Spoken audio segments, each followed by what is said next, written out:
तक ना सफल हो, नींद चैन त्यागो तुम, संघर्ष का मैदान छोड़कर मत भागो तुम, क्योंकि हमारे यहाँ कहा जाता है कुछ किए बिना ही जय जयकार नहीं होती और कोशिश करने वालों की कभी हार नहीं होती। हेलो फ्रेंड्स, तो कैसे हैं आप लोग? मैं मनीष आपको अपना यूट्यूब चैनल में स्वागत करता हूं। आज फिर से हम घर्षण बल से संबंधित आपके पास कुछ क्वेश्चन को लेकर के पेश करने जा रहे हैं। यदि आपको हमारा ये वीडियो अच्छा लगे, ऑब्जेक्टिव से रिलेटेड है, जिसमें से आपका पहला प्रश्न आपके स्क्रीन पर ये रहा। आपसे पूछा जा रहा है कि पिंडों के गति के विरुद्ध लगने वाले बल को क्या कहते हैं? ऑप्शन है गुरुत्वाकर्षण बल, आवेग, विस्थापन या फिर घर्षण। याद रखिए, यदि आपको घर्षण बल का डिफिनीशन याद हो तो घर्षण बल का डिफिनीशन ही है कि किसी भी पिंड के अपेक्षित गति के विरुद्ध लगने वाले बल को ही हम घर्षण बल कहते हैं। इसका राइट आंसर ऑप्शन नंबर 4 है, दैट मीन्स फ्रिक्शन फोर्स। ठीक है, किसी पिंड के अपेक्षित गति के विरुद्ध लगने वाले बल को ही हम घर्षण बल कहते हैं। ठीक है, इससे रिलेटेड आपका अगला क्वेश्चन आपके स्क्रीन पर है कि द्रवों के अपेक्षित गति के विरुद्ध लगने वाले बल को हम क्या कहते हैं? तो यदि बात लिक्विड की हो रही हो, दैट्स मीन्स द्रव, तो द्रवों के अपेक्षित गति के विरुद्ध लगने वाले बल को हम शयन बल कहते हैं। और शयन बल F जो है पिंडों के अनुप्रस्थ क्षेत्रफल और वेग के गुणनफल का अनुक्रमानुपाती तथा बीच की दूरी का व्युत्क्रमानुपाती होता है। ठीक है, इससे रिलेटेड अगला क्वेश्चन आपके स्क्रीन पर ये रहा कि न्यूटन के नियम के अनुसार शयन बल अनुक्रमानुपाती होता है। अभी हमने हाल ही में आपको कुछ देर पहले आपको बताया कि शयन बल F equal to A multiply T, that's means पिंडों के अनुप्रस्थ क्षेत्रफल और वेग के गुणनफल का अनुक्रमानुपाती होता है शयन बल। तो इसका ऑप्शन नंबर ए जो है इसका राइट आंसर है। ठीक है,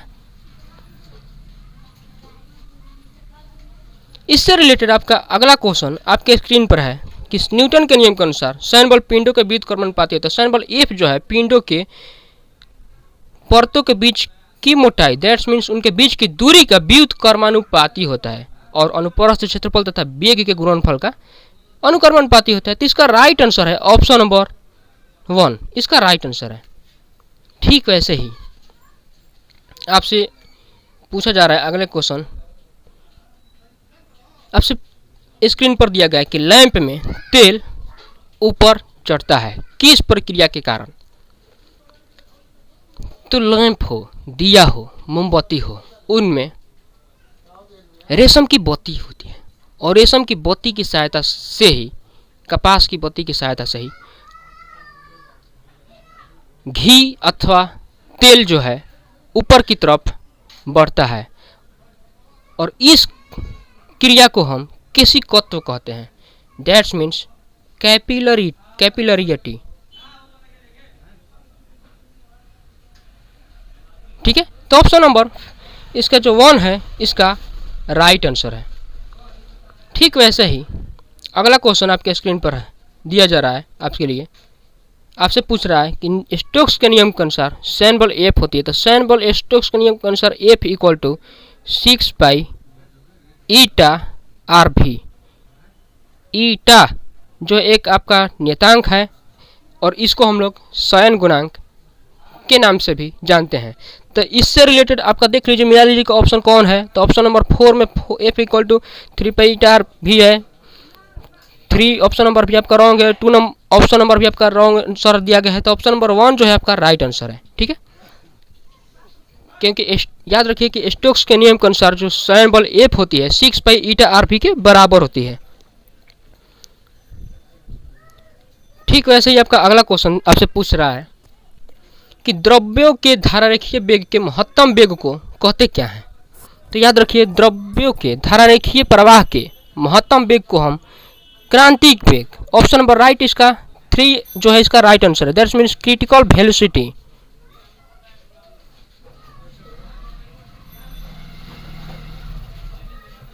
क्रिटिकल वेलोसिटी जो है इसका राइट आंसर है।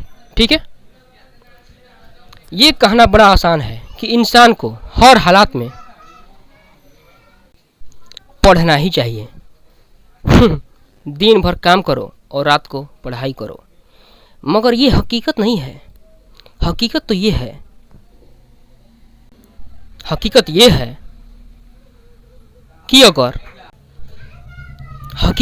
है कि अगर इंसान के नाखून में अगर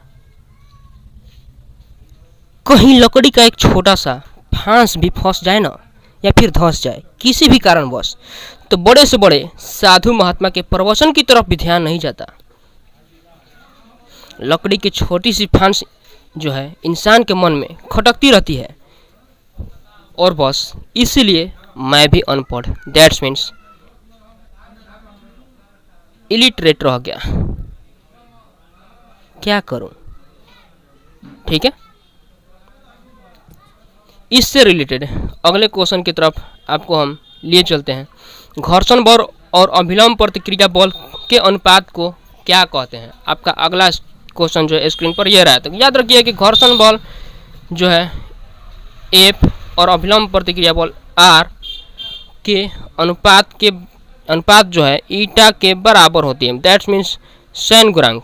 ईटा जो है आपका सैनता गुणांक के नाम से जानते हैं इसको हम लोग। ठीक है, तो घर्षण बल और अभिलंब प्रतिक्रिया बल के अनुपात को हम घर्षण गुणांक के नाम से जानते हैं। ठीक है, ऑप्शन नंबर 1 जो है इसका राइट आंसर है। ठीक वैसे ही आपसे अगला क्वेश्चन पूछा जा रहा है कि घर्षण गुणांक कौन सी राशि है? तो घर्षण गुणांक एक अदिश राशि है। ऑप्शन नंबर 1 इसका राइट आंसर है। ये बीमाहीन और मात्रकहीन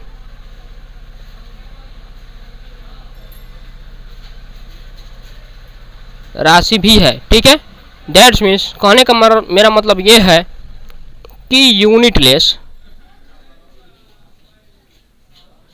और डायमेंशनलेस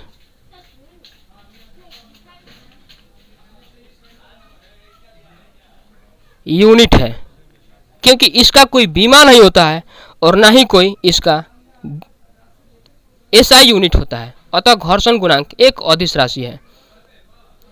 अगला क्वेश्चन आपके स्क्रीन पर दिया जा रहा है आपके लिए कि यदि किसी पिंड पर आरोपित बल F का मान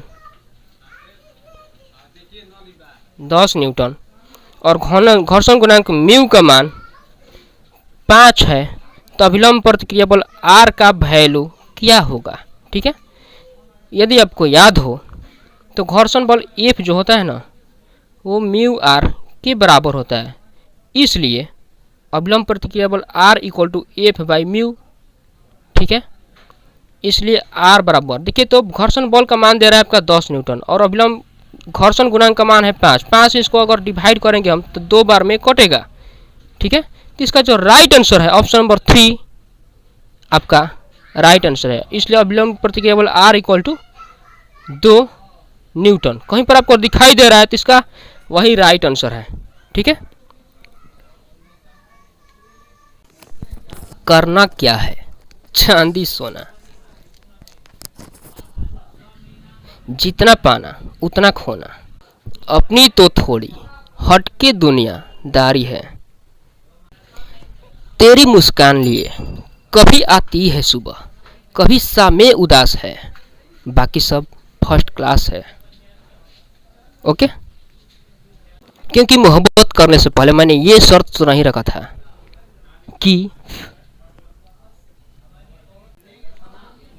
क्योंकि मोहब्बत में शर्तें नहीं होती तो अफसोस भी नहीं होना चाहिए। तो क्या हुआ अगर आप मेरे साथ आज नहीं हो, पर मैं आज भी आपसे उतना ही मोहब्बत करता हूँ, पर इसलिए नहीं कि कोई और नहीं मिली, पर शायद इसलिए कि आपको मोहब्बत करने से मुझे फुर्सत ही नहीं मिलती। यदि आपको हमारा ये वीडियो पसंद आए तो शेयर अवश्य करें। Thanks for watching and for everything.